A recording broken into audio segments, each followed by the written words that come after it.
Facebook momentarily. Hi there. Hey, Jared. Your rabbis are together. I have my two favorite rabbis on one screen. Behave yourself, Jared, please. That's right. We're going to gang up on you. That's good to see you. Oh, we got a Stanford person here. Hi, Judy. Let me see what's going on Facebook.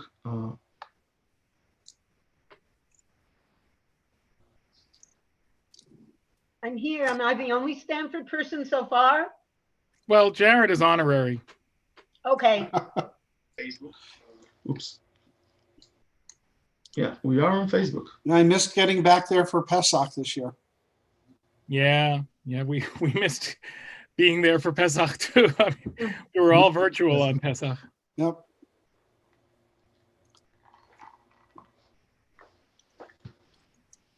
Okay. So yeah, we have people turning on Facebook, which is very cool. And I sent a reminder about this morning. So, well, this afternoon. So we should have some good crowd. We should have some good people here. Great. However many it is, it's fine. Okay, let's give it a couple of more minutes and we'll begin. Uh-huh. Oh, I have to let them in I forget about the waiting room. I think I can dismantle the waiting room now. Hold on. Hi, Sally.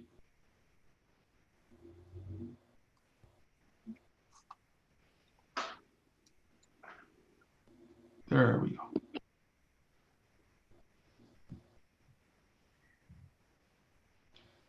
And what I'm going to do is I'm going to make your screen big so when you're talking, we're all watching you, nobody gets distracted. Right. Okay, that's great. Wow, DJ Sinai just joined us on Facebook. I feel so honored. There's some people that will never join you on Zoom. They just like they dwell on Facebook. They like that's what. Can I get a list of all the Facebook people in the end? Be interesting for me to know because we don't use Facebook pretty much for live video. We've just been Zooming and live streaming from our website when we do that. But this will be interesting. So by the way, I have on Facebook somebody who says, "Hello, Rabbi Josh. This is Philip Miller. This is the son of Edward and Ethel Miller." Oh wow. Okay. Yeah, so he's hearing you. He can't speak, but he can hear you. Okay, well, that's Dan, right? No, that's Phil. That's Phil. Oh, Phil. Okay, but all right. So his dad was my father's. Like they were almost brothers. I mean, they were best friends. Oh wow. So yeah. It's great to hear from him back in the Brookline days. Oh, so you're from Boston. That's why. Right. Dan and Phil have mentioned that to me before.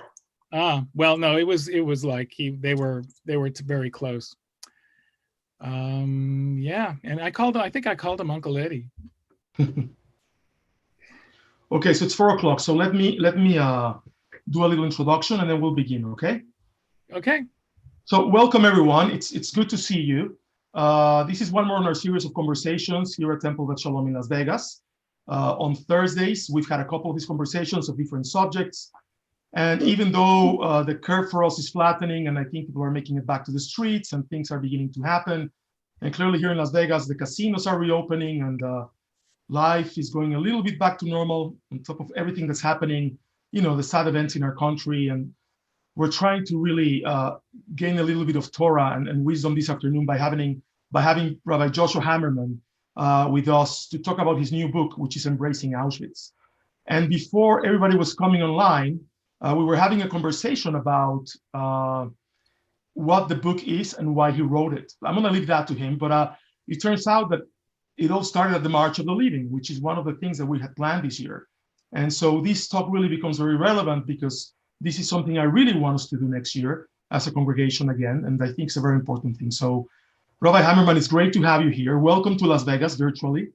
We're going to have to skip the show at night and the good dinner at a restaurant, but yeah, really. I mean, I was expecting something, but that's okay. That's what next time we'll do that. Okay. So and I see Jared next to you, at least on my screen, and he is the link, the Shadchan who brought us together, your president, our former board member in Stanford, and It's wonderful to see him. We see each other from time to time, but really it's great. And I think the whole idea of expanding boundaries, as we can do now with Zoom technology, and as we've been forced to do because of the coronavirus crisis, we've turned a crisis into an opportunity to come together.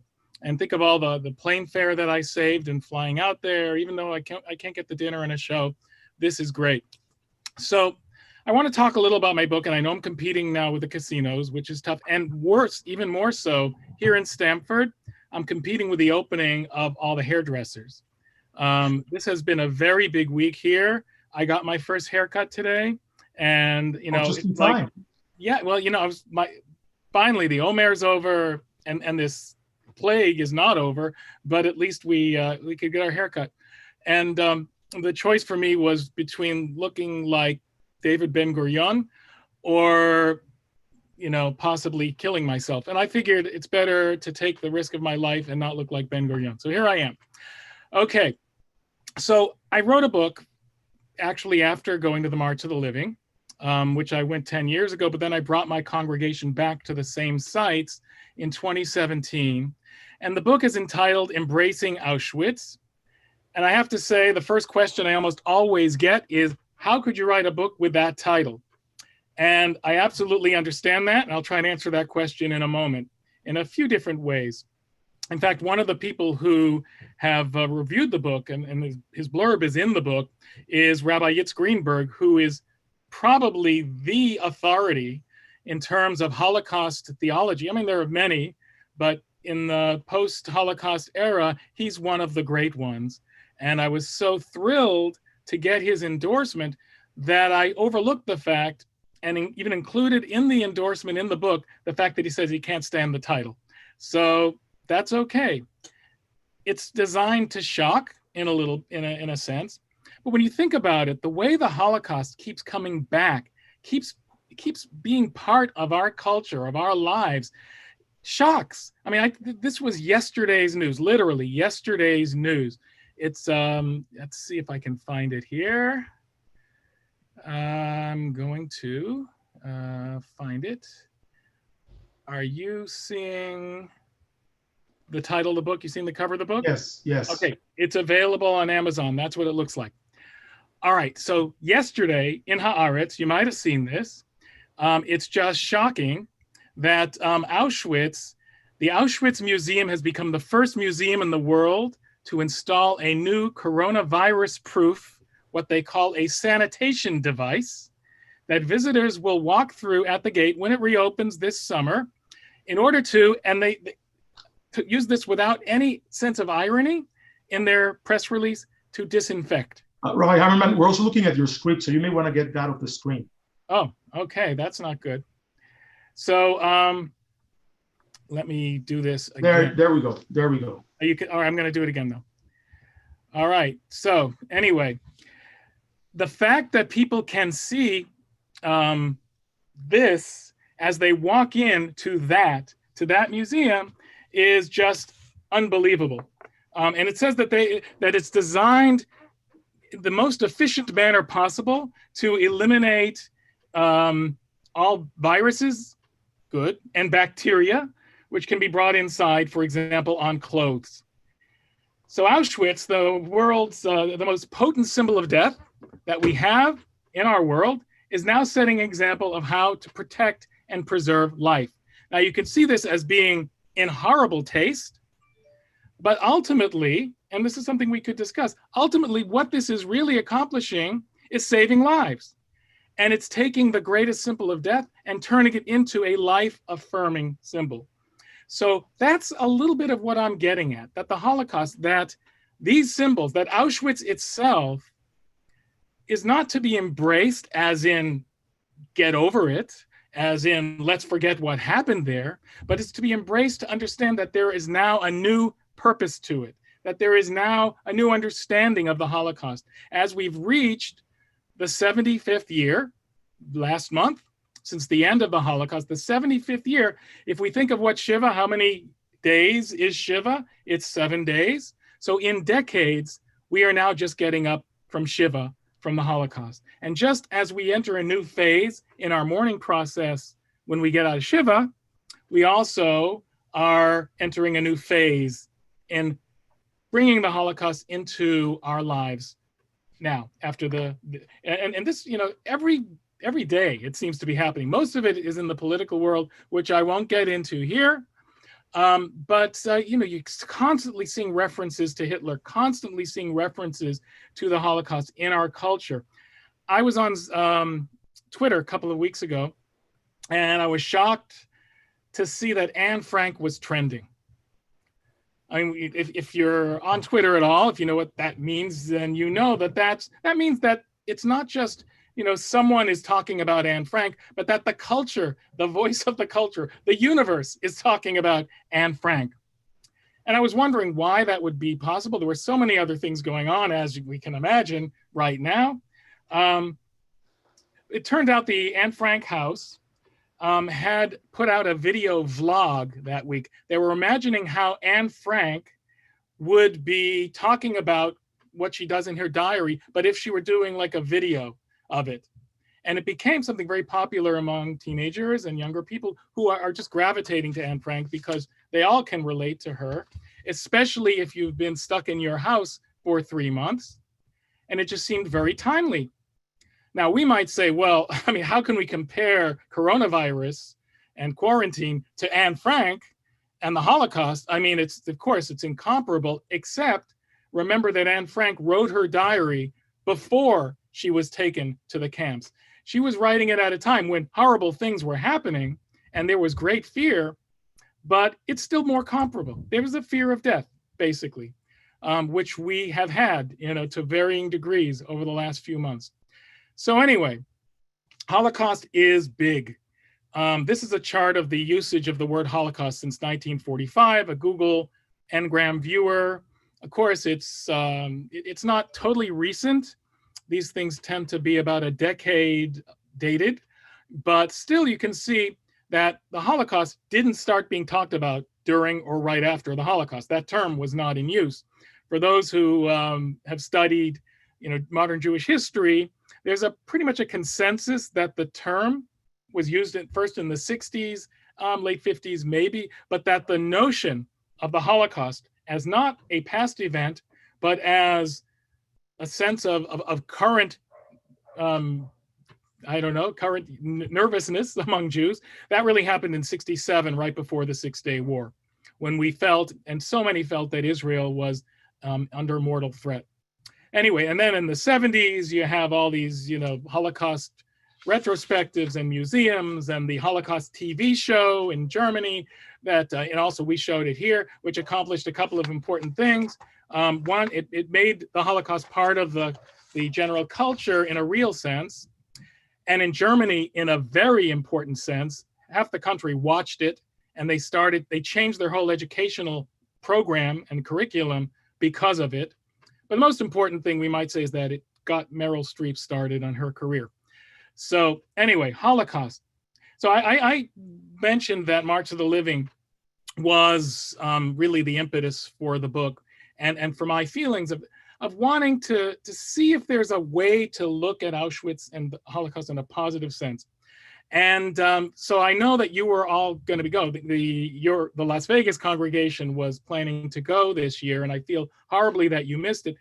We were supposed to do a trip, an Eastern Europe trip this summer, my second after the March of the Living, with a group of congregants, and we've had to postpone that too.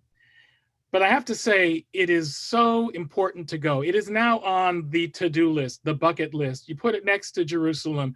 It's so important for Jews to be there, to feel it. But when you go on March of the Living, a strange thing occurs. First of all, you drive up to Auschwitz from Krakow. It's about an hour's drive, 50 miles or so. And you see the birch trees in the woods, and you think about the partisans and those who fought in the woods and all the things that happened, the stories. It's amazing to see that it's not all in black and white, by the way, that it's in color. Then you sort of pull up to the gate of Auschwitz I, which was the original camp. Birkenau is 1.5 miles from there. And you see the sort of the burnt brick of the buildings. And if you didn't know where you were, you would think in some neighborhoods of Queens. For those of you from the New York area, you know what I'm talking about. It's that it almost looks banal. It's the banality of evil, as Hannah Arendt would talk about. And then you suddenly get out of the bus and you walk in and you're face to face with a gas chamber. And suddenly you realize where you are and how horrific it is. But when I went with this group of teens, there were over 10,000 teens, Jewish teens from around the world. We had about 70 on our bus. And you'd think that it would have been silent, that people would march and walk in total silence with complete respect and awe as to where we were. But it was totally the opposite. Imagine an Olympic village, sort of a cross between an Olympic village, because the kids are trading pins. They're from all the different countries where Jews live, and states and regions of the United States, and they're trading pins like an Olympic village. It's a little of that, and I have to say it was a little of spring break too. It was not that warm in Poland in April, but this was their spring vacation. It was just after Pesach, and there was such an elation, and people did get together on this trip. 7 days in Poland, 7 days in Israel, and that flight from Poland to Israel, I have to tell you, I didn't sleep a wink because I kept having to check where all the kids were. It was joyous, though. It was wonderful to see this display of Jewish hormones right in the heart of the Valley of the Shadow of Death. So that's what I'm talking about when I'm talking about embracing Auschwitz. I'll show you, this is the beginning of the book, and I say the first paragraph, let me get this right out from the start, there was nothing good about Auschwitz. So if a Holocaust denier is looking at this book and saying, gee, I want to get this book because it's going to prove my point, well, I say in the first sentence, it's not going to prove your point.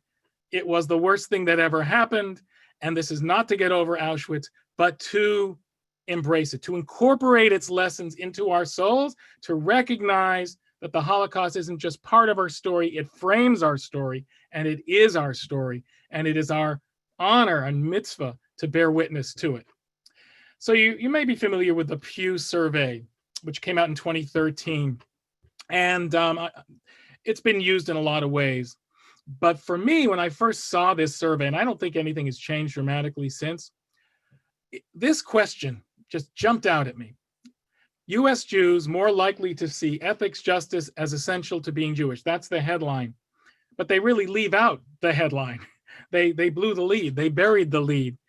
The percentage of Jews who say something is an essential part of what it means to be Jewish. So they could choose more than one. US Jews, top line, 73% say the Holocaust. Let me get back to it. 73%.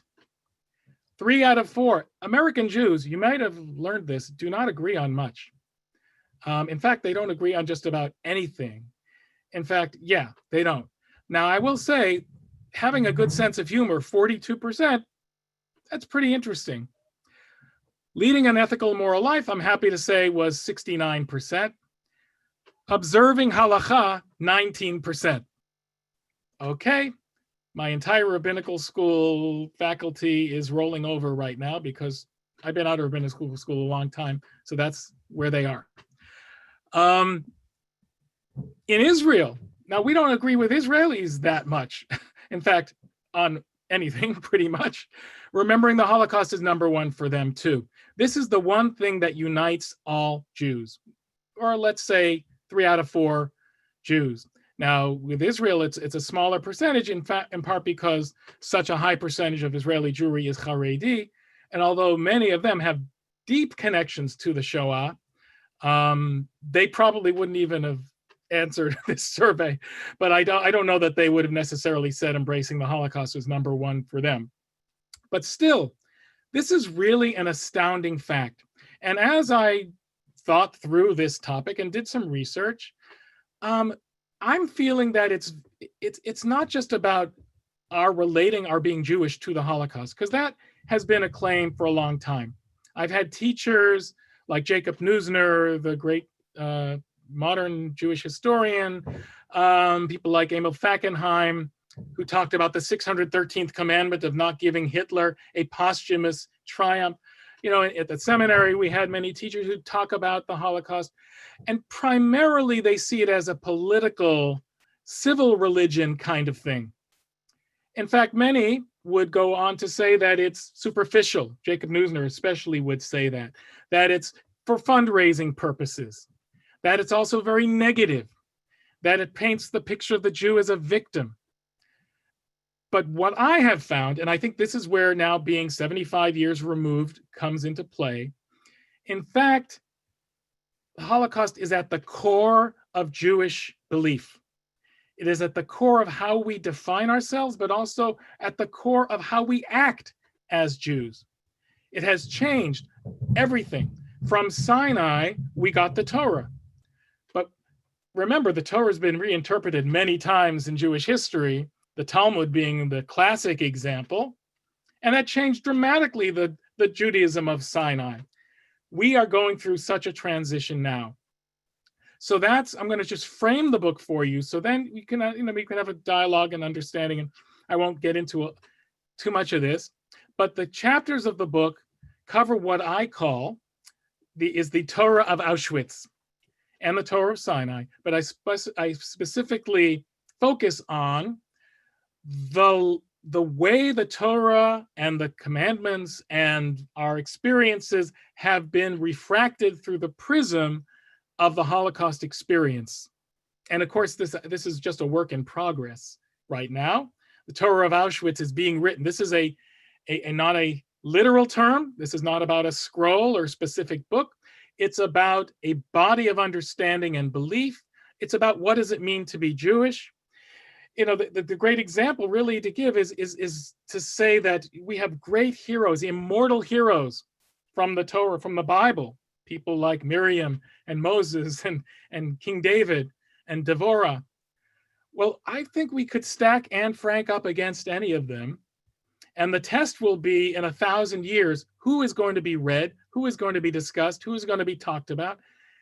Elie Wiesel will be the prophet. He will be the Job of this Torah of Auschwitz.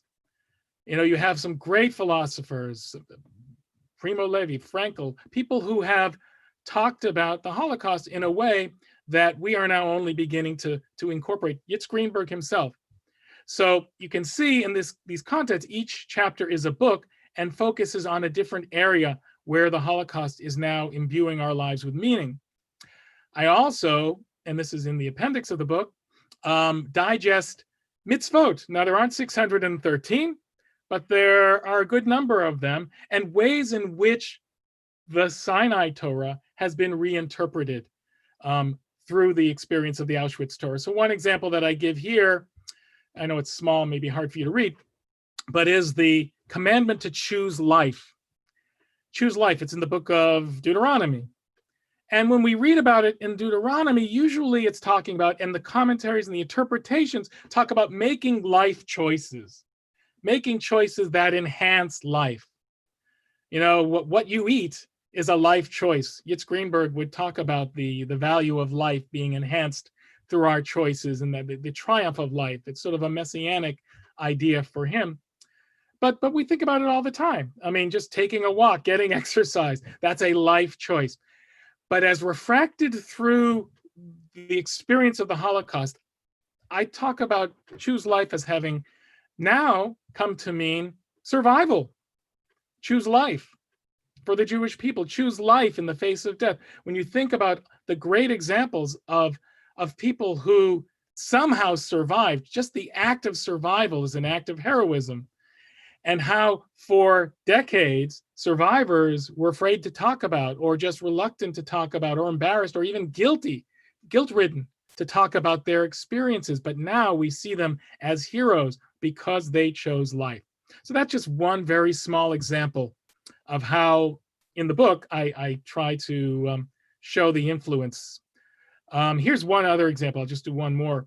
It's on the bottom here. Leviticus 19 talks about not putting a stumbling block before the blind. You may remember that. We don't take it literally. We usually talk about it more in terms of not harming those who have disabilities, or misleading someone who may not be up on a certain topic and fooling them. It's really a great argument for eliminating political campaigns, but I won't get into that. It's being truthful, but it's also just not misleading. So the way it now can be seen, if you've been to Berlin, and I don't know whether your March of the Living group was going to expand, but in Germany, there are things called Stumblestones or Stolperstein, where you will find names of people who lived in locations, for instance, buildings, whole neighborhoods that were wiped out. All the Jews were sent to camps. You will see in front of the apartment buildings where they lived, in the stones, in the pavement, in the ground, these stumble stones that you're supposed to stumble over. This is a stumbling block that you are supposed to have and stumble over, and make sure your neighbor stumbles over it so that you will remember the name of this victim. And it's just such a profound reversal of the original Torah of Sinai commandment that I thought, wow, this is one way that the Holocaust is changing how we look at the Torah. It's still important not to put a stumbling block before the blind in the Torah's sense, but now we have this added idea that we need to remember those who were victims, and we need, and you see it here, to remember their names, not just the number. And that just rang true today in the funerals, and we've been seeing how important it is to pronounce and chant the names. So anyway, this is just interesting. This is not so much about a mitzvah, but this is the only surviving stone ornament of its kind from a synagogue in Poland. And it was, and you can see that it has a Hebrew expression, Shiviti Adonai lenegdi tamid, which is the expression from Psalms, I place God before me always. I place God before myself always. It's a meditative device, but it also helps us to focus on the notion of finding God's presence in that place. It was found, and I saw this first in a museum, and as you can see on the side here, it was found in a museum in Auschwitz, the town of Auschwitz, the cute little quaint town of Auschwitz, which is where Auschwitz was, right down the street in Poland.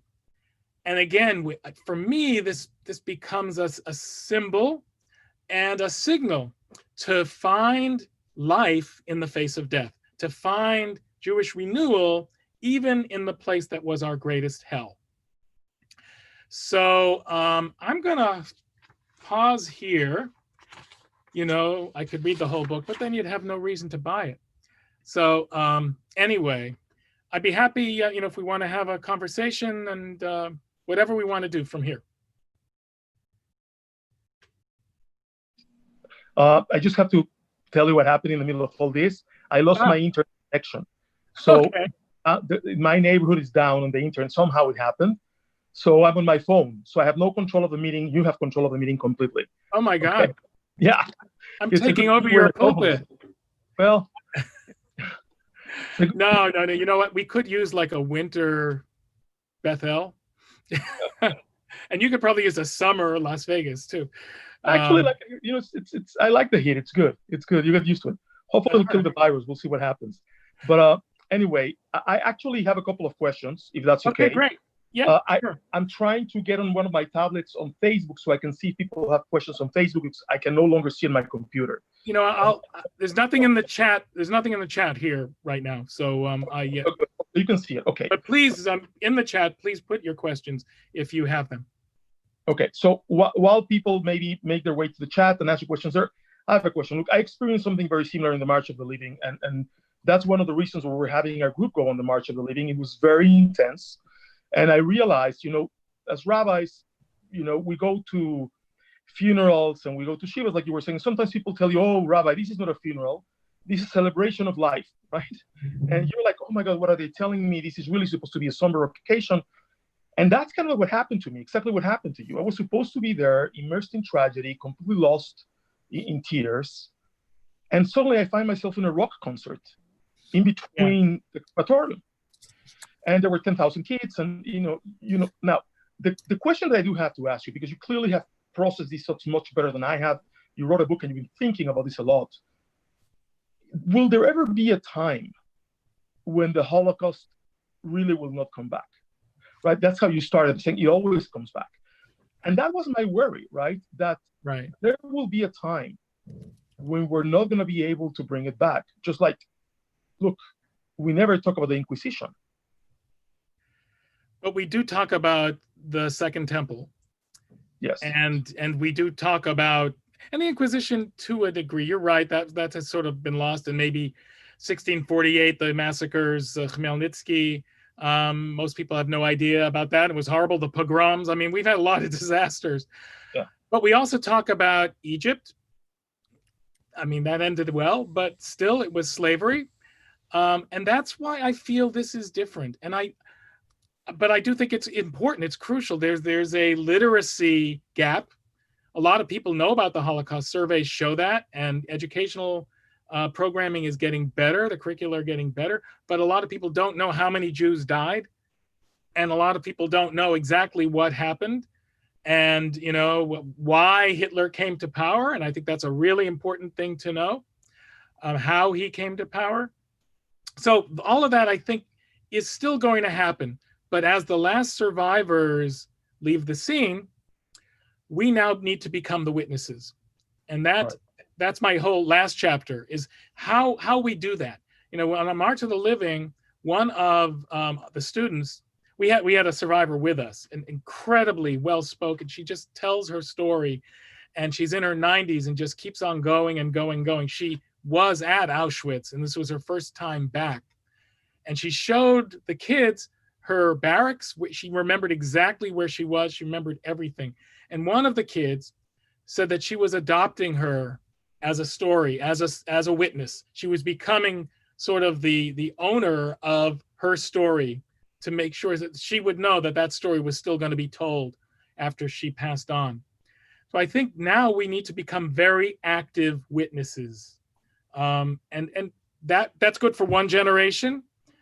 But I think the story of the Holocaust has now taken on mythic proportions, to the point where, and one of the things I hope my book will do, we mythologize it to give it a sense of permanence, to give it a sense of moral weight, so that, and we need to ritualize it.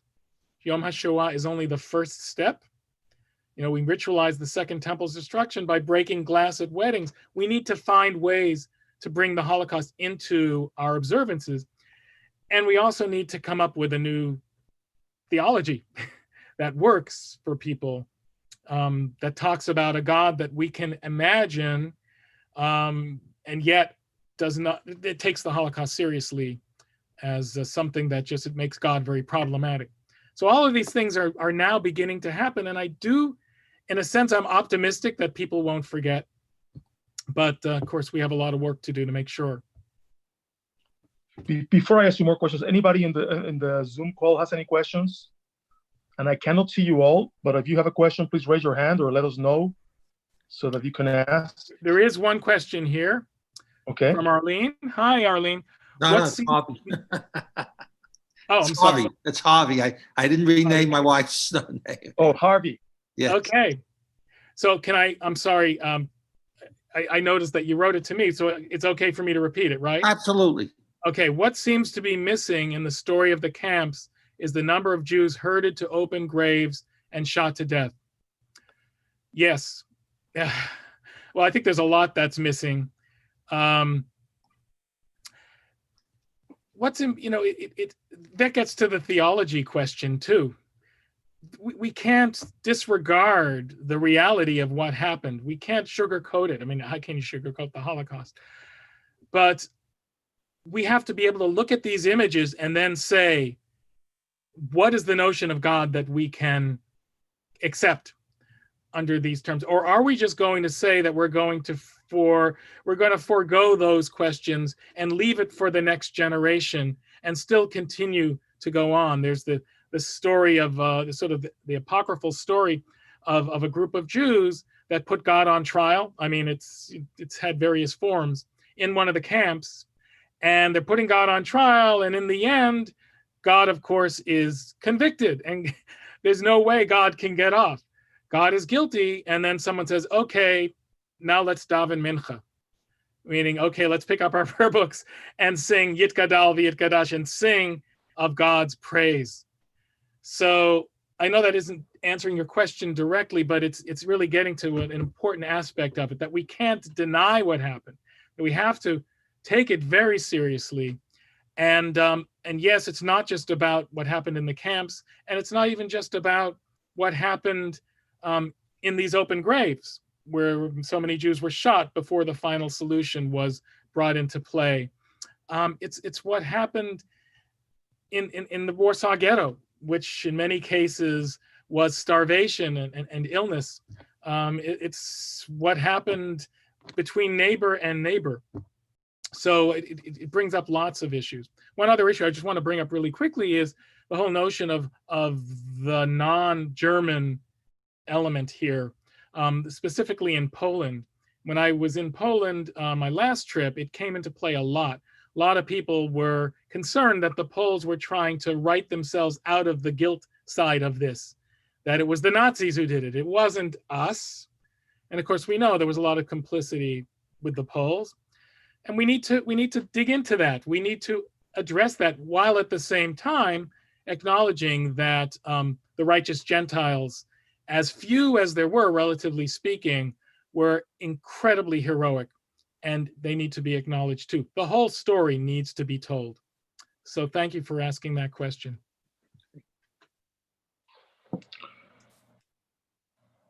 One of the things that happened when I was there, some of the kids that we took were really upset about, us telling them all the time that the Poles were collaborators and they had a lot to do with this. And they said, well, look, if their families, if they didn't do this, if they didn't give us up, their families would have been killed. And, I have a couple of stories of things that happened there, but the bottom line is, I think there's a tremendous amount of responsibility that, Poles and Lithuanians and Ukrainians and they carry with them. And I don't think, like you said, that they're trying to just let themselves out of it, but I think they're struggling with it every day, just like we struggle with the way in which we memorialize the Holocaust. They struggle with their own feelings. It's a very complicated thing. So in that vein, let me ask you a question. Have you ever been to Ukraine, Josh? No, I was planning on being there next month. After our congregational trip, I was going to go. I wanted to go to Kiev. It's been in the news so much over the past year. I just wanted to see the sights. So I was there a couple of years ago with Masorti, with the conservative movement. We have 7 minyanim in Ukraine. Oh, wow. And we have a school. So we were touring the country, and we got to see a lot of those graves that Harvey was talking about. And of course, none of them are marked. They're on their monuments to the Red Army. It's really horrific. But the question is really, do you think, and this is a question that is asked of rabbis all the time, do you think this could happen again?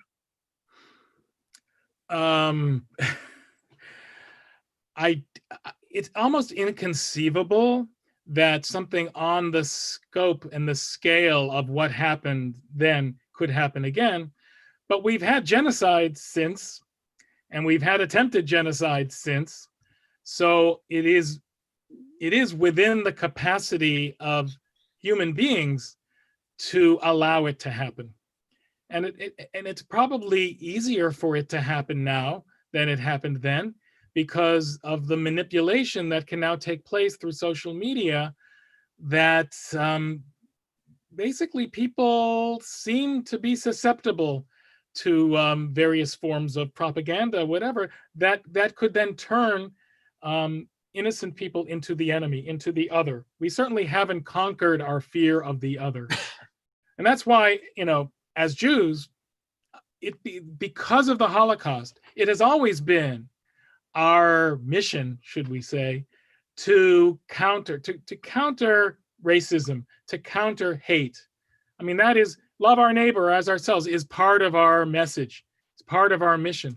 But since the Holocaust, we now have an added obligation to do that wherever we see it in the world. And we also have a little bit more clout in terms of the respect and weight that our arguments carry, having been through the Holocaust. Now, some people hate us for it, but they do at least hear us. You know, it's like sort of the the old stockbroker ad. People listen. Well, when we talk about morality, we can talk from a place of experience, and that does give us a responsibility to speak out. So can it happen again? Unfortunately, I think it can. Will it happen to the Jews again? I'm less inclined to say that, and especially in the Western world. I mean, I can't speak for the Arab world, let's say, but very few Jews live there.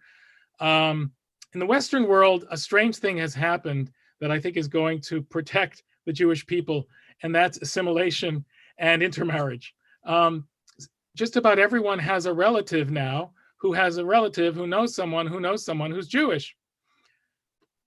I mean, yeah, basically the last election, I'm not going to get political, but no matter who won the last presidential election, there would have been someone Jewish in the White House, a relative. And that's symbolic, I think, of the fact that Jews are not just the other anymore. I think we've risen in people's esteem, despite the fact that anti-Semitism is up on the extremes and very dangerous. I don't downplay that at all. But I don't think it could happen again, certainly in America, and I would like to think in Western cultures.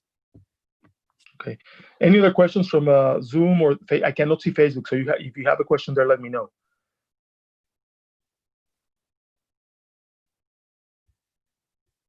Okay. One of the reasons why I asked you that question and I spoke about Ukraine is because in Ukraine it was bullet by bullet, and one of the reasons the Nazis took it there is because the Germans didn't have the stomach to see a bullet by bullet genocide with mass graves in their own territory, right? But I think that the way nationalism is developing today in the world, I think that people have a stomach to see that happen in their backyard. I don't think it'll be such a problem for many people, you know. They blame their problems on others just like they blamed us. And I see it as a possible reality. Yeah, you know, you have to go country by country. I mean, I'm not the same scale, but yeah, I think Russia is a very interesting, place right now. But I've been to Hungary and I've been to Poland, and both are pretty much run by authoritarian right-wing governments that claim to be democratic in some way or another. Each of them, for its own reason, although there's anti-Semitism, certainly in Hungary regarding George Soros and all that, they would be very reluctant to at least choose the Jews as a victim. Now, whether it would be some other people, some other group that they would victimize, I think that's very possible, and it's scary. I have to say the Jewish community in Hungary is very afraid. Although they do pretty well. It's a much larger community than any other in Eastern Europe. And, they just don't like to talk about the government, and for good reason. Although there's a lot of anti-Semitism, and it's not just about Soros. It's then directed at other Jews. What about Mexico at this stage? Look, Mexico is a very unique country, right? The way people experience anti-Semitism in Mexico is very, very marginal compared to the way we've been experiencing here for the past year, for example, the past 2 years. The problem in Mexico is there's a tremendous amount of the drug war and the drug cartel war have left the country in a really bad shape in the socio-economical structure that it has. So there's really a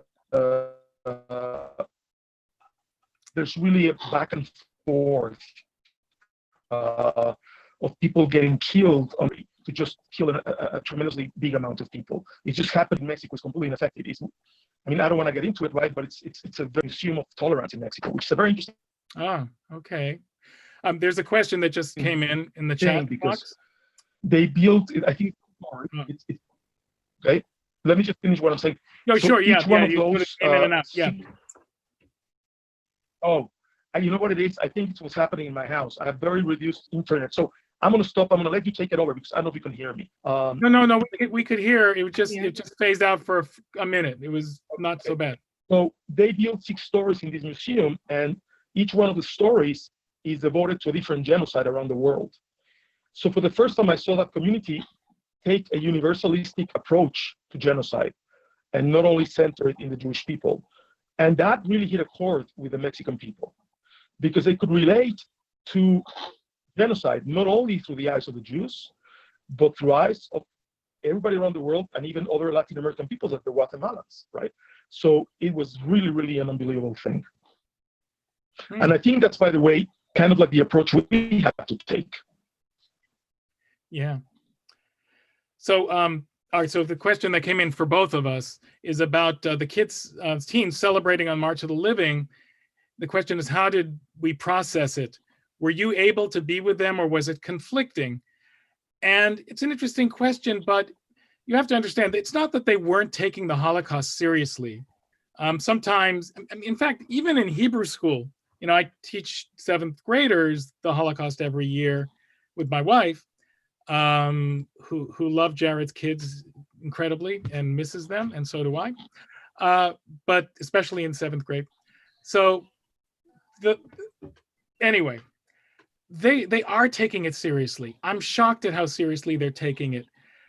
But the March of the Living is a very emotional experience.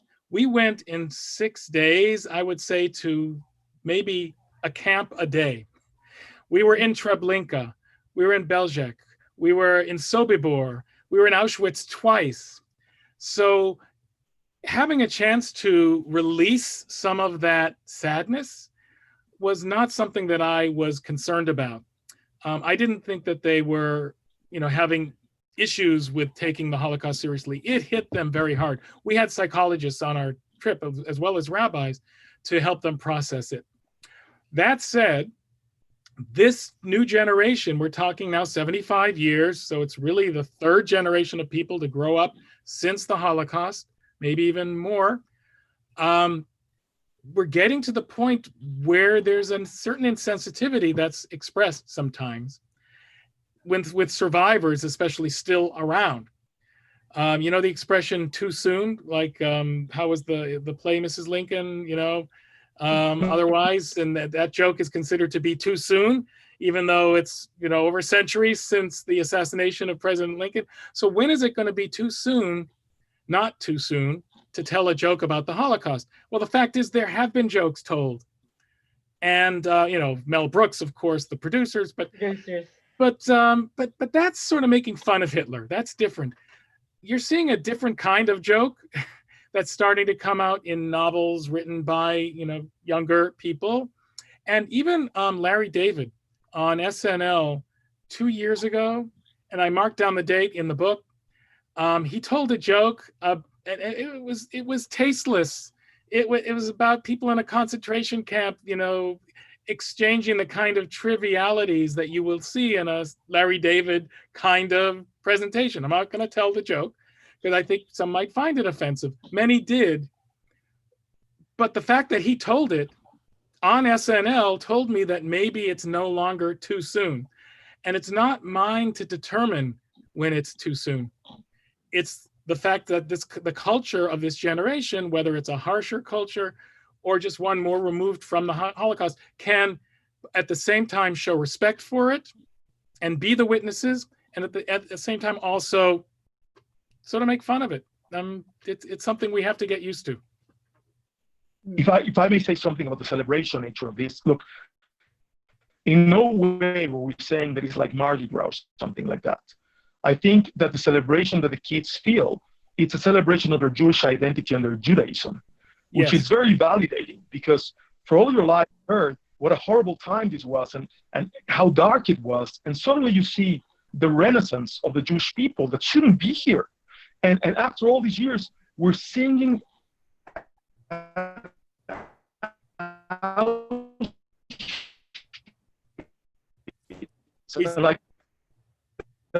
you sort of cut out there. that they were singing. They were, yes. Okay. Our group, Ben Garber from San Diego, and watch her children sing at our. Maybe I catch a better internet reception outside of my. So, can you hear me better now? Yes. Yes. Okay. So I was talking about the idea that the celebration is not like Mardi Gras, that it's much more like a celebration of Jewish identity and who you are as a Jew. That after everything that happened, we are the reborn remnant of that people that should not be here, and that the Holocaust survivor that was with our group was telling the kids that if he could dig Hitler up and bring him back to life, he would strap him to a chair and make him hear these kids sing at Auschwitz, because that's the biggest curse for the Nazis. Yes. And there's a lot of truth in that. And that's the celebration. That's the celebration. And then they bring the kids on to Israel, where the celebration just continues with Yom HaAtzmaut. Well, and then that's a real celebration. Right. But there was no drinking. I'm glad you pointed that out. Our group didn't allow any drinking for the whole trip. No. But especially at this part, it was not that kind of party. Think of, when I was growing up, we had rallies for Soviet Jewry. And we also had, like, on the day after Simchat Torah, mass gatherings where people would celebrate. The whole Jewish community in Boston would get together. I don't know if that happened in other places. In Jerusalem, I know it happens. So, because in Russia, in Moscow, when the Jews were not allowed to leave, they also weren't allowed to learn about their heritage, but Simchat Torah somehow became a moment for them to celebrate together. And they were, for some reason, allowed to do it. Elie Wiesel writes about it in The Jews of Silence. So I think it's that kind of celebration that we had. I agree. So what? Any other questions? Yeah. All right. Otherwise, I'd love to hear from some of the Las Vegasites, or maybe just one. What is sort of like the key to your Jewish community? What makes it, aside from rabbinic leadership? I know that. But how would you define it? What is the defining factor in your Jewish life? Or I can ask, how have you survived the last 3 months? You got a tough crowd. Masks and gloves. Yeah, masks and gloves. Masks That's for and sure. gloves. So I'm not a Las Vegasite, but I want to chime in. Yes, Judith. So thank you. So given that, as you were saying earlier, that we seem to be listened to as Jews, I feel compelled to talk about our now and figure out what do we do now in light of the fact that we are in such crisis concerning people of color. How many more lives must we lose before we all understand we must make change? We must make change, and we have to do it soon, not in 10 or 20 or 50 years. We've got to do something soon. And so I keep asking myself, so what can I do as one person? What can I do to be an instrument for change in the midst of lives being lost unnecessarily? Justice, where is it? Where is it? Yeah. I wish there were a short answer to that question, Judy. Me too.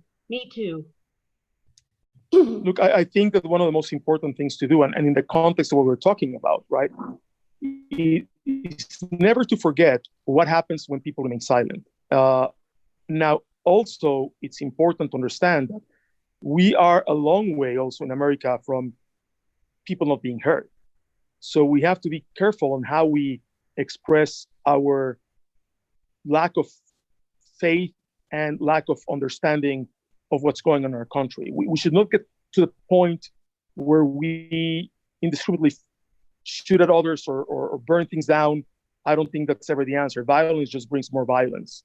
And that's one of the proofs of the past. So we have to be careful on how we do that. And that's what we have to always remember. Right. I think something we share, our communities have both experienced incredible spasms of violence over the last few years. And we had Newtown, which is really just a few miles away from us, and you had that horrible shooting. I mean, we've all had horrible things, but specifically the large one. I don't know how we cure all of society's ills, and I think that's people turn to us. They turn to their congregations. I think religion is finding a more central place right now, and we need to be up to that task, as not just as clergy or as institutions, but as communities, all of us as Jews, to help heal. Look, one of the things that is very important when it comes to the history of the Jewish people, I've been teaching this class that's been really good at the history of Zionism. And you see in the writings of the early Zionist fathers, right, in the late 1800s, they were actually already warning about what was coming in Europe. They saw it. So it was not something that just happened overnight. And that reminds me of what happens in the United States. Every time we have a shooting where, 20, 30 people die, 80 people die, every time we have an incident with police brutality, we talk about it for 3 or 4 weeks, and then it just completely goes away. Mm. And so when I read the Zionist writings of the early fathers of Zionism, they were warning and said, look, what else do we need to tell you? Don't shove this under the rug. We need to understand that we need to leave. We need to leave, right? So I think the warnings are there, and we need to treat this seriously. And we as a society have a lot of work to do.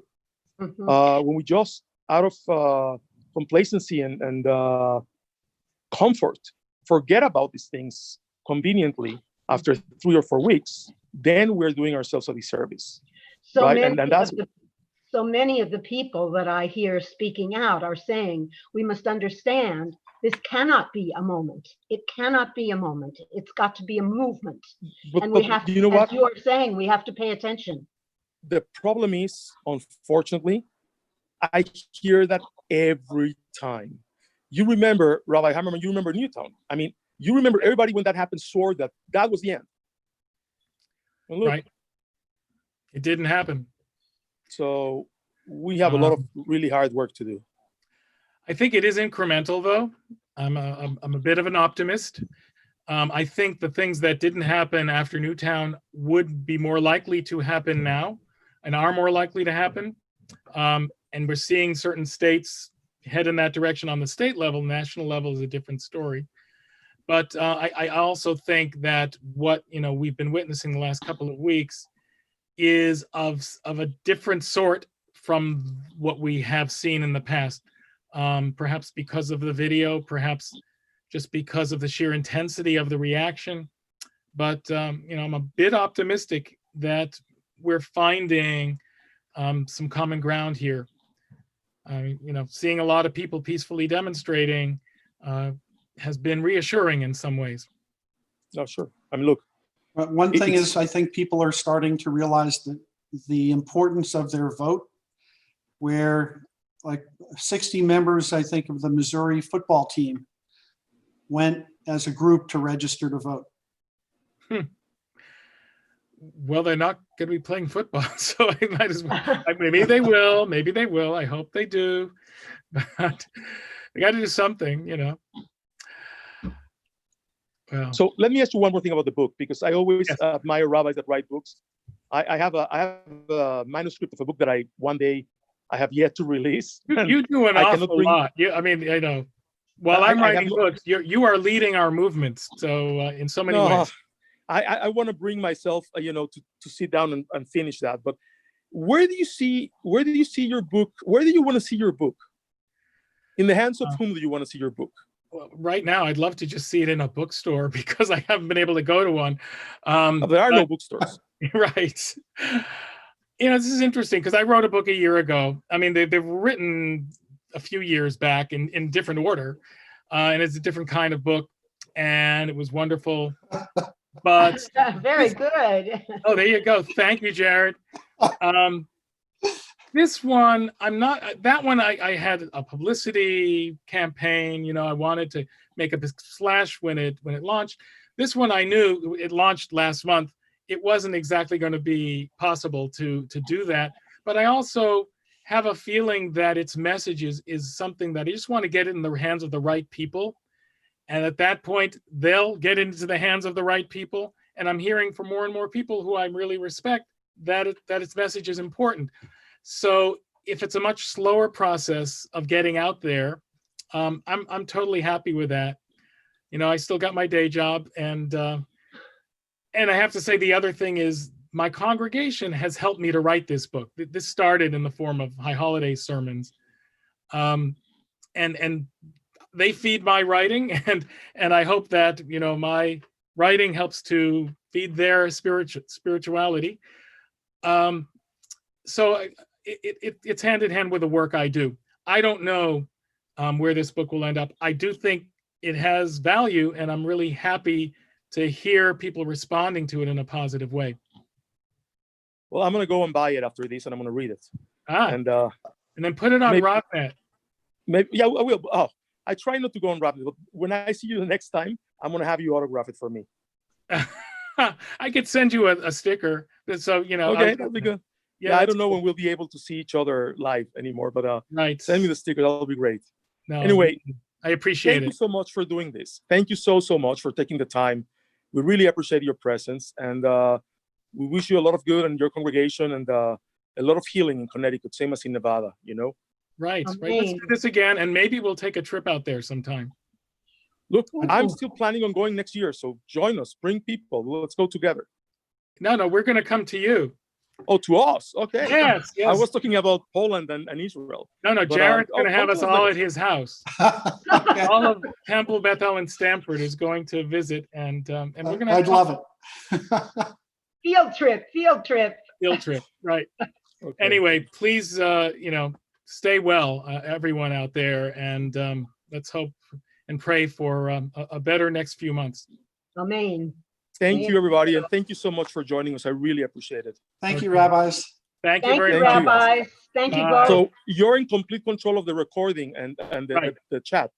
Okay. I have just stopped the recording, Okay. Perfect. and if you'd like, I'll send you a link, because I'll probably put Sure. it on some archive site. That or would be whatever great. that- I was recording it until my internet. It just came back, by the way. I don't know what happened.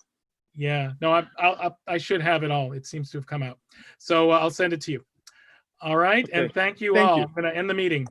Thank you so Everyone much. say- Everyone say, stay strong, stay safe. Right, Shalom. You too. Shalom. especially Bye-bye. Thank you so Judy. Okay, bye.